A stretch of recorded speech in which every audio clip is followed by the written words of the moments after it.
Assalamualaikum warahmatullahi wabarakatuh. Bapak dan Ibu dari seluruh pelosok Indonesia yang tergabung dalam video conference ini, terima kasih atas partisipasinya pada sore hari ini. Kami membuka kesempatan kepada Bapak dan Ibu untuk memberikan masukan pada peraturan menteri tentang lembaga akreditasi mandiri perguruan tinggi. Nah, lembaga akreditasi mandiri perguruan tinggi ini merupakan lembaga nantinya yang akan ditunjuk atau dibentuk untuk mengakreditasi program-program studi tertentu. Yang sudah siap saat ini adalah bidang kesehatan, kemungkinan akan diikuti oleh berbagai macam bidang studi lainnya. Nah, karena ini merupakan sesuatu yang baru bagi kita di Indonesia, maka kami merasa perlu untuk mensosialisasikannya terlebih dahulu tentang peraturan menteri ini sebelum ada penandatanganan atau disahkan secara resmi. Untuk itu, peraturan pemerintah yang baru ini, yang lembaga akreditasi mandiri ini tidak berlaku untuk semua lembaga akreditasi mandiri. Namun kami ingin memulainya dengan lembaga akreditasi mandiri perguruan tinggi. Jadi khusus untuk perguruan tinggi saja, tidak untuk yang level di bawahnya yaitu sekolah menengah dan seterusnya. Karena kami merasa bahwa keterdesakannya sudah sangat amat tinggi, kemudian di perguruan tinggi yang lebih siap untuk melaksanakannya, maka peraturan menterinya sebagai payung hukum untuk nanti membentuk lembaga akreditasi ini harus ada terlebih dahulu. Demikian barangkali yang dapat kami sampaikan. Terima kasih. Assalamualaikum.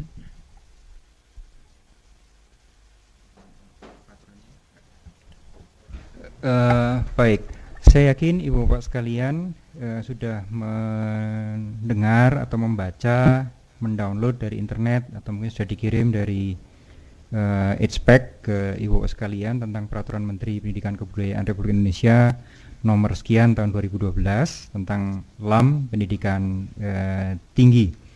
Nah, baik, mungkin kesempatan ini adalah satu bentuk uji publik, jadi menjaring, menggali asupan-asupan dari stakeholders, dalam hal ini rekan-rekan dari perguruan tinggi.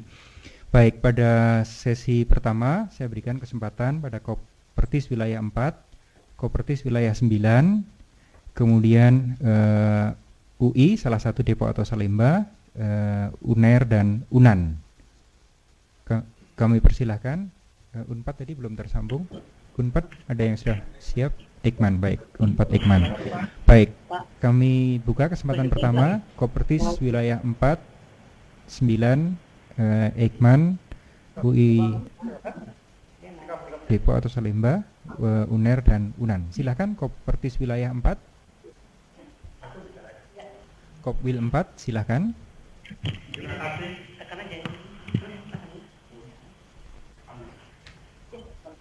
Terima kasih. Iya, silakan. Anda terdengar? Iya, sayup-sayup. Terima kasih. Assalamualaikum warahmatullahi wabarakatuh. Waalaikumsalam. Terima kasih Ibu Direktur Pembelajaran WILA. Saya Bibin Rubini, Rektor Universitas Pakuan yang mewakili dari Kopertis Wilayah 4. Setelah kami berdiskusi dengan teman-teman bahwa LAM ini adalah lembaga akreditasi mandiri untuk, tadi saya masih ragu apakah pendidikan tinggi atau perguruan tinggi ya. Coba yang tertulis di sini lembaga akreditasi mandiri pendidikan tinggi. Yang pertama kami menyambut baik ini karena memang dengan demikian LAM yang nanti akan dibentuk akan melibatkan stakeholder, terutama asosiasi profesi, khusus untuk perguruan tinggi kesehatan. Ini sudah lama ditunggu-tunggu hal seperti ini, karena selama ini seringkali ada satu konflik antara Bank PT ini dengan lembaga akreditasi di bidang atau Kementerian Kesehatan itu sendiri. Oleh karena itu, kalau memang nanti dibentuk seperti LAM perguruan tinggi ini disambut baik dengan melibatkan beberapa asosiasi profesi. Kemudian yang menjadi pertanyaan kami kepada Dikti, apakah LAM PT ini kaitannya itu berkaitan dengan pasal 2 ayat 1, persyaratan pendirian LAM PT adalah berbadan hukum Indonesia yang bersifat nirlaba. Itu untuk LAM PT-nya yang harus berbadan hukum atau untuk perguruan tinggi atau untuk yayasan, karena kami dari swasta itu. Kalau seandainya itu adalah yayasan, maka LAM PT itu apakah khusus untuk bidang studi tertentu? Atau bisa LAM PT itu untuk menangani akreditasi untuk program studi lainnya? Misalkan saya contohkan, perguruan tinggi tertentu X membentuk LAM PT. Apakah diperbolehkan juga untuk mengakreditasi program studi yang ada di perguruan tinggi yang bersangkutan atau perguruan tinggi yang lainnya? Ini menyangkut masalah nanti mungkin kami mengerti maksud dan tujuan dibentuk dalam PT itu dalam rangka memenuhi PP 19 tentang standar pendidikan nasional. Oleh karena itu, untuk mengurangi tugas-tugas PT mungkin ini dibentuklah LAM atau Lembaga Akreditasi Mandiri Perguruan Tinggi itu. Ada lagi pertanyaan kami, kalau melibatkan asosiasi profesi, tentunya ada asosiasi profesi yang sudah eksis. Ada juga asosiasi profesi yang masih belum eksis. Ya, seperti kesehatan, kedokteran gitu ya, atau misalkan akuntansi gitu, sudah ada. Kalau yang belum gitu, apakah bisa melibatkan stakeholder yang lain? Yang ada kaitannya mungkin dengan bidangnya gitu. Itu mungkin terima kasih dari kami, pertanyaan dari Koperasi wilayah 4. Mohon maaf saya mewakili. Iya. Terima kasih Kopwil 4. Selanjutnya kita alihkan ke Kopertis wilayah 9. Mohon pertanyaannya bisa lebih pendek, lebih to the point, langsung. Kami persilakan Kopwil 9. Ya. Selamat sore Pak Dirjen.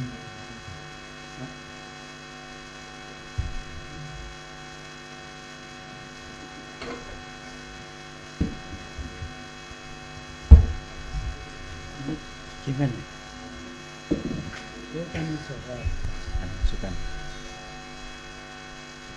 Iya, kita interupsi sebentar. Mungkin Pak Dirjen ada sepatah dua patah arahan, monggo. Oke, bismillahirrahmanirrahim. Assalamualaikum warahmatullahi wabarakatuh. Jadi teman-teman semua yang mengikuti teleconference di sini, ini dari berbagai perguruan tinggi ya. Jadi konsep untuk akreditasi ke depan itu akan sedikit kita perluas, bukan sedikit, banyak diperluas begitulah. Karena nanti akan mengenal dua konsep. Satu konsep berdasarkan kepada profesi. Ini nanti yang keluarnya adalah lembaga akreditasi mandiri begitu. Satu lagi konsep yang berdasarkan wilayah, sama saja. Nanti juga ada lembaga akreditasi yang dibagi-bagi berdasarkan wilayahnya. Ya, itu kalau pada acuan dari rencana undang-undang perguruan tinggi begitu. Rencana undang-undang pendidikan tinggi ya. Jadi ini sering keliru ini antar pendidikan tinggi dan perguruan tinggi ya. Tapi undang-undangnya pendidikan tinggi. Dan di sana nanti tentunya kalau nanti akreditasi yang sekarang ada ini hanya dilakukan oleh BAN, ke depan itu bisa dilakukan oleh tadi lembaga mandiri di mana dia itu basisnya kewilayahan atau basis yang lainnya adalah profesi. Nah sekarang kalau untuk profesi itu yang sudah mulai menyusun itu untuk kedokteran. Jadi nanti kedokteran atau kesehatan? Kesehatan lah ya, kesehatan. Nanti kesehatan nyusunnya bagaimana? Di sini ada Prof. Usman, ini yang bisa menjelaskan begitu. Tapi prinsip utamanya seperti itu. Nah, nanti yang penting adalah lembaga akreditasi ini sendiri itu harus sudah memiliki izin. Nah, izinnya sendiri itu harus melalui proses juga dalam tanda petik seperti akreditasi juga gitu. Nah, nanti di dalam aturan yang berikutnya kita atur bagaimana kita mengakreditasi lembaga-lembaga akreditasi itu gitu. Ya. Apakah itu oleh BAN-nya, jadi BAN itu mengakreditasi lembaga akreditasi, atau pemerintah dengan timnya nanti akan disusun dengan aturan tersendiri. Jadi bayangannya seperti itu, begitu. Dan ini kawan-kawan juga menyusun ada peraturan menteri tentang lembaga akreditasi mandiri. Nah ini nantinya harus kompatibel dengan RUU atau Undang-Undang Pendidikan Tinggi yang kita susun. Ini harus kompatibel tentunya. Jadi nanti silahkan, saya kira sekarang ini kita diskusi kita itu pada wilayah mau seperti apa ini? Wilayah diskusi kita itu mau berbicara tentang kemungkinannya atau kita menampung saja masukannya, begitu. Yang paling enak menampung masukannya saja. Jadi kita dengarkan begitu, untuk nanti kita menyiapkan peraturan pemerintah yang harus kompatibel dengan RUU PT. Ya, jadi peraturan menterinya itu kompatibilitasnya dengan Undang-Undang Pendidikan Tinggi. Kalau enggak kan repot.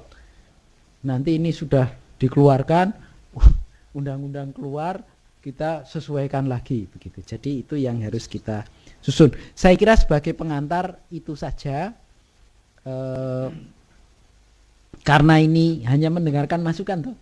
Berarti kita ngomongnya sedikit dari kawan-kawan yang banyak. Kemudian jangan lupa dicatat sedetail mungkin. Nanti kita rumuskan begitu. Saya kira itu aja Bu Ilah yang saya bisa sampaikan. Saya maaf ini karena agendanya tumpuk-tumpuk begitu. Saya harus pindah ke tempat lain lagi gitu ya. Ke studio yang lain begitu. Nggak tahu Pak Andi ikut nggak? Ikut studio yang lain tuh harusnya. Iya, nyusul lu ya. Iya, oke. Begitu, monggo Mbak Ilah. Terima kasih ini atas partisipasi dari kawan-kawan semua. Assalamualaikum warahmatullahi wabarakatuh. Terima kasih Pak Dirjen. Ibu Bapak sekalian, jadi kita lanjutkan dengan Kopertis Wilayah 9. Persilahkan untuk menyampaikan asupan, masukan dan sarannya. Kami persilahkan. Wabarakatuh. Selamat sore dan salam sejahtera untuk kita semua. Kopertis Wilayah 9 mengamanahkan kepada kami yang hadir di sini untuk memberikan masukan terkait dengan draft peraturan menteri tentang lembaga akreditasi mandiri. Memang ada beberapa hal.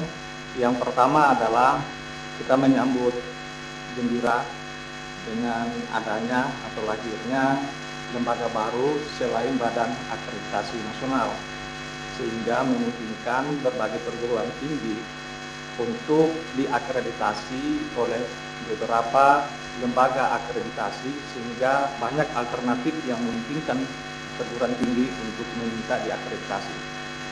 Yang kedua, di draft ini kami melihat banyak hal yang memang perlu untuk diklarifikasikan menjadi bahan pertimbangan. Saya melihat dari aspek hukum, yang pertama adalah pada konsideran menimbang.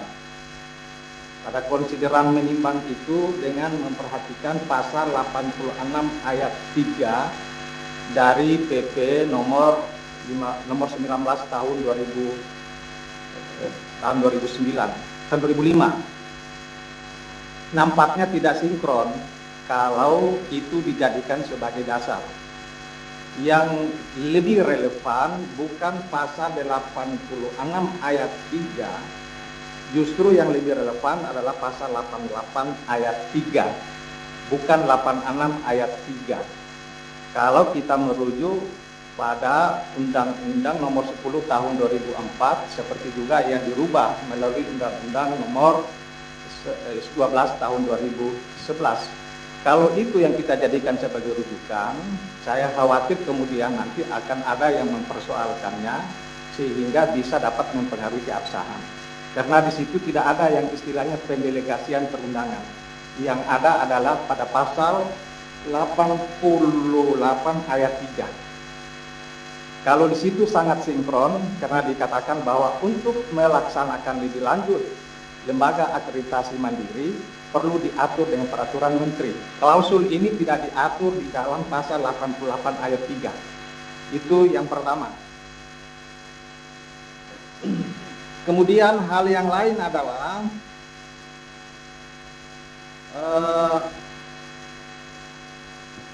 di pasal 1 ayat 2, akreditasi perguruan tinggi adalah penilaian kelayakan program dan atau satuan pendidikan tinggi berdasarkan kriteria yang telah ditetapkan oleh menteri. Nah, ini kami memberikan masukan, sebaiknya kita tidak menggunakan berdasarkan kriteria yang telah ditetapkan oleh menteri, tapi kita menggunakan kriteria dengan berdasarkan standar nasional pendidikan. Jadi kata ditetapkan oleh menteri dirubah dengan berdasarkan pada standar nasional pendidikan. Dengan dasar alasan bahwa ini untuk mensinkronkan pasal 86 ayat 3 itu tadi, ini agar tidak terkesan ada diskriminasi antara badan akreditasi nasional yang dibentuk oleh pemerintah dengan lembaga akreditasi mandiri yang dibentuk pada sektor swasta. Kalau model yang semacam ini terkesan ada diskriminasi pengaturan, sehingga nantinya menimbulkan perbedaan dalam perlakuan. Nah, oleh karena itu, di pasal ini menjadi sebuah masukan, jangan lagi menggunakan diatur dengan berdasarkan pada kriteria yang telah ditetapkan oleh menteri, tetapi yang berdasarkan pada standar nasional. Kemudian hal yang lain lagi yang menjadi bahan masukan tentang persyaratan pendirian lembaga akreditasi mandiri yang ada pada pasal 2. Di pasal 2 ini sangat sedikit sekali persyaratan sehingga tidak begitu ketat. Padahal tugas dan kewenangan yang mereka lakukan ini sangat strategis.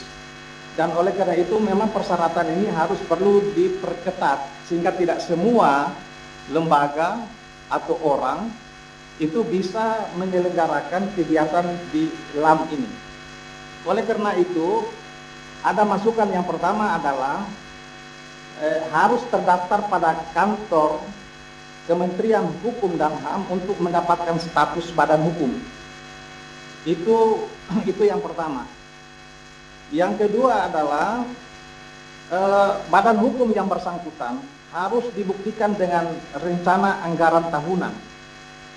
Dan ini saya melihat di pasal 2 ini belum tercakup di situ. Kemudian siapa yang mendirikan?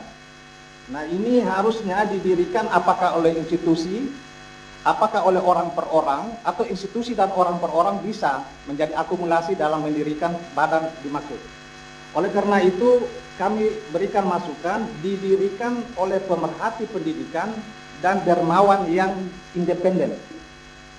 Jadi pemerhati pendidikan dan dermawan yang independen. Nah, ini nanti akan diatur lebih lanjut dengan peraturan Dirjen Dikti. Kalau dimungkinkan, yang mana dimaksud dengan pemerhati pendidikan dan mana yang dimaksud dengan dermawan. Ini supaya bisa dapat memperketat. Jangan sampai kemudian semua orang bisa masuk, akhirnya nanti terkooptasi pada kepentingan politik. Kemudian hal yang lain adalah memiliki tenaga ahli. Nah, ini tenaga ahli juga ini harus memiliki kompetensi yang jelas dan ini harus diatur lebih lanjut dengan peraturan Dirjen Dikti. Berapa banyak, apa kriterianya, kompetensi seperti apa, dan lain sebagainya.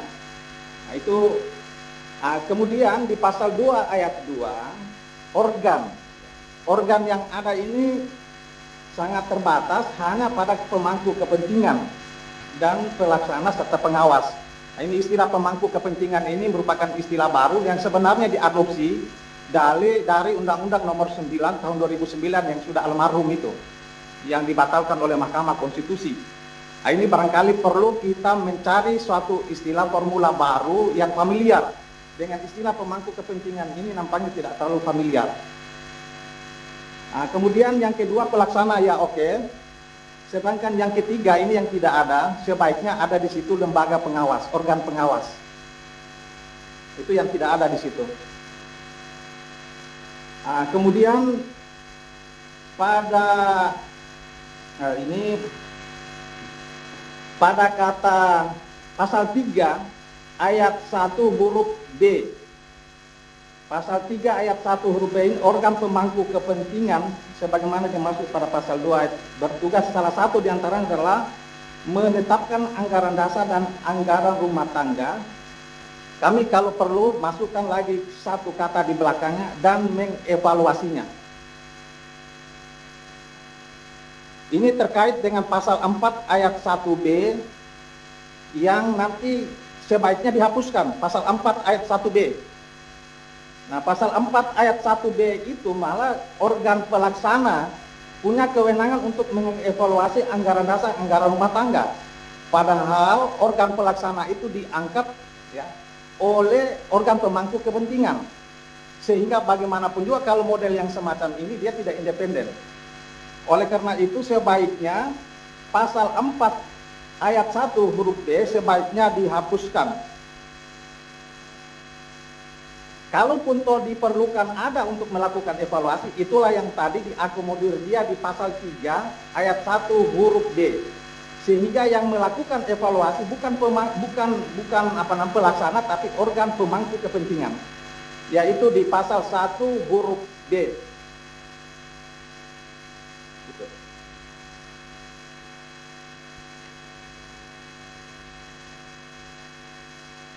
Ya, saya kira ada hal lain yang masih perlu ditambah oleh rekan. Baik, terima kasih seperti sudah 9. Jadi mohon nanti asupan-asupan bisa disampaikan tertulis. Persyaratan yang menjadi pemangku kepentingan itu dinyatakan bahwa harus tidak pernah terlibat dalam melakukan kejahatan. Ada standar baku menurut undang-undang persyaratan untuk itu.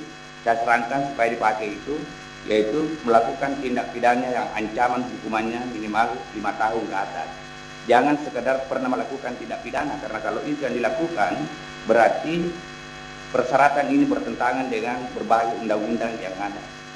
Yang kedua, perlu saya harapkan kalau bisa penggunaan kata PT berkenaan dengan LAM PT, karena ini akan kacau PT dalam arti perguruan tinggi dan PT dalam arti pendidikan tinggi dan kaitannya dengan ban PT. Jadi saya harapkan dalam menulis ini ditulis secara lengkap, PT itu sebagai pendidikan tinggi, PT sebagai perguruan tinggi, karena akan mengacaukan pengertiannya. Yang ketiga, harus jelas sebenarnya hubungannya antara lembaga-lembaga akreditasi yang lain dengan LAN PT yang ada sekarang ini, karena ini kelihatannya tidak begitu jelas hubungannya, sehingga nanti dalam praktek akan menimbulkan problem-problem praktek di lapangan. Saya kira demikian, saya kembalikan ke pertanyaan. Terima kasih Koperasi demikian dari Koperasi 99 yang sangat kaya. Kami lanjutkan dengan Unpad Eijkman. Mohon diwakili satu orang saja dan dengan singkat karena masih banyak yang akan menyampaikan masukan. Silakan Unpad Eijkman. Unpad Eijkman. Baik, kita lewati dulu UI, kami persilakan. UI Depok yang akan menyampaikan masukan. Kami persilakan UI Depok. Terima kasih. Selamat sore Pak Usman, Pak Dirjen. Barangkali ada 3 hal yang kami ingin pertanyakan, Pak. terkait dengan pasal 5 yang membuat studi kelayakan. Kami mengharapkan agar Dignas membuat pedoman studi kelayakannya, karena sampai berapa jauh studi kelayakan dilakukan, apakah mengenai jumlah perguruan tinggi yang akan jadi pasar yang akan diakreditasi, itu yang jadi perlu ada pedoman. Terus pasal 6 mengenai sumber dana, ini masih belum jelas Pak. Kami mendirikan apakah boleh nanti mengambil dana dari perguruan tinggi yang diakreditasi. Jadi kalau di situ ditetapkan bahwa lembaga ini dapat menarik dana dari perguruan tinggi yang diakreditasi. Itu yang kedua. Yang ketiga Pak, pasal 7 mengenai tata kelola itu memang prinsip umum Pak. Tapi mungkin harus perlu lebih tegas lagi bahwa LAM itu harus diaudit oleh kantor akuntan publik, saya kira itu yang sangat penting. Jadi tidak hanya prinsipnya saja di pasal 7, tetapi tanggung jawab publik itu ada keharusan untuk diaudit oleh akuntan publik. Itu saja Pak dari kami dari Depok. Terima kasih. Wassalamualaikum warahmatullahi wabarakatuh. Yang lain barangkali. Terima kasih Depok. Kita lanjutkan ke Unair. Silakan Erlangga. Surabaya, silakan masuk. Unair. Erlangga. Ini kayaknya belum dengar dia. Halo. Iya, silakan. Silakan Erlangga. Kami tanyakan, jadi sebagaimana kita tahu selama ini BAN PT sebagai lembaga akreditasi nasional itu